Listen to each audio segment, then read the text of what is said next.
escape like a runaway train, off the tracks and down again. And my heart's beating like a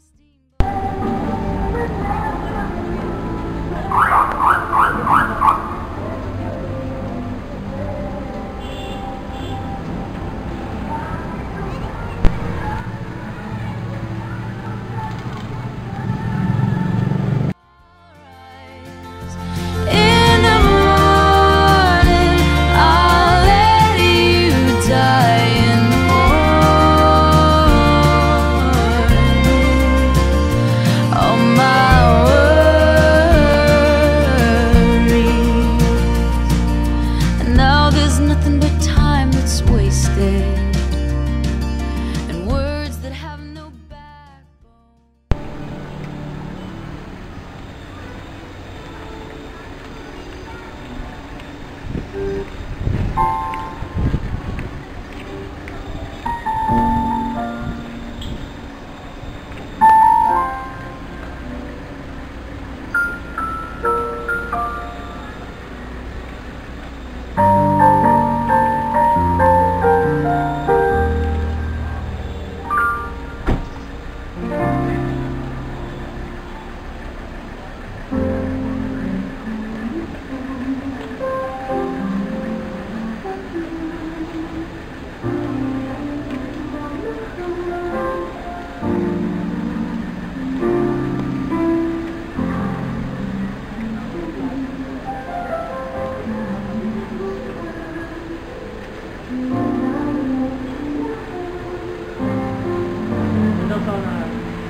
On my side,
that my being happy because of her graceful exit and painless death. Pero pagdating ko dito sa Maynila, ay nakakay may nagpernal mo. Iba pala ang nakita ko sa nanay na nagatuwa ng mahal na nag-aaral. But even then, sabi ko na, kaya namin ito, at hindi mo ito kami. Kasi alam namin, that night lived 91.5 years fully. To recap, papunay na siya po yung panganay sa siyang mga kapatid at siya na lang po ang nagiging ng buhay. Sabi ko nga, this seems to be what she is. And ito, kung mga food. Allow mother to the most respect and love mother to us and to many na nakina lola, papa, at mama. Nung nagbubuhay pa sa si May, marami siyang iniwan na alaala. Alam namin na sacrifice and order in life para lang makatapos ng pag-aaral at hindi po namin yung sinakaya. Dahil ba knows what we take from our business and we give us para kumuha na ang buhay. My experience and to share some of her tragedies in life, which namunga ng kasiyahan, ay siya po isang biktima ng parang pinagkailan ng pagmamahal sa isang boyfriend. Nag-share ko ito kanina while waiting for this hour because we wanted my to deal with this smile and of course all this fear. Sabi ko nga si Maya kasi dahil na mag-birthday na nanilo sa kanya pero alam ng lolo namin kasi guwapo saka hindi siya masarap. So what my lolo did, she was designed to be pure and life at doon nagkakaroon niya ang unang asawa niya at the age of 34. Nagsabi ng pangalan namin, magsabi ng nanay namin kung alam daw niya sa asawa, sana ba ang parang siya. So, why should I share with this? The private life of my father. Because there is a significance. Ang nanay po namin, may boss at ako ng buhay. Nagkaroon po siya ng dalawang marriage. Which I say, magpupuluhan. Dalawang pong pwede siya ng asawa. At dalawang unang asawa ng asawa na meron dalawang anak.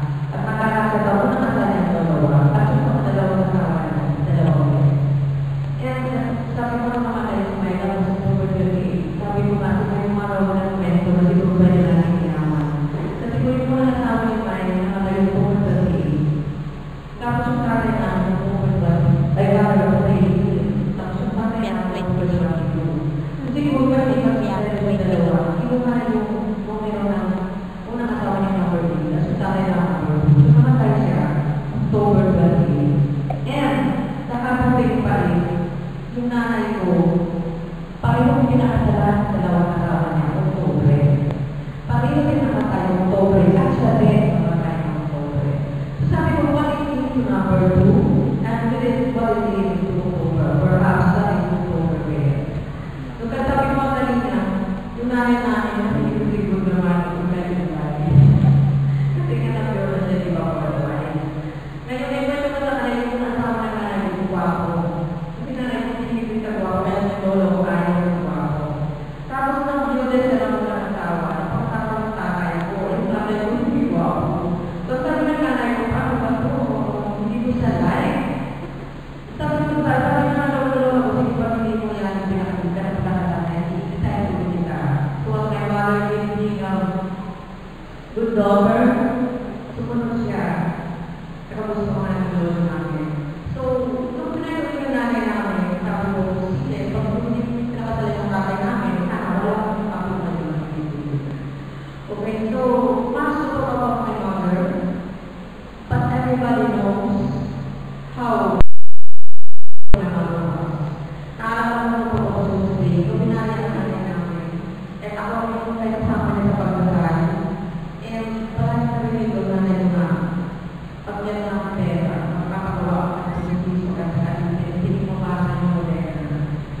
And she never came for anything. Naalala ko na yung mga naiuklaro. Sabi, hindi naman siya napalit sabi niya, ay, ikaw, hindi siya magkakipad. So what we did, namuhay pa siya, ang tagal siya ng naman. So siguro may, you know, all the things in life, you want to let know kung saan ko po ngayon. And, tapos ko nakiramay, hindi na ko pinita rin. Ito my big sister, Mia. Sister already paid to us, nasa lugar na pa. But, thank you for inheriting and you beat the God. Winaya us.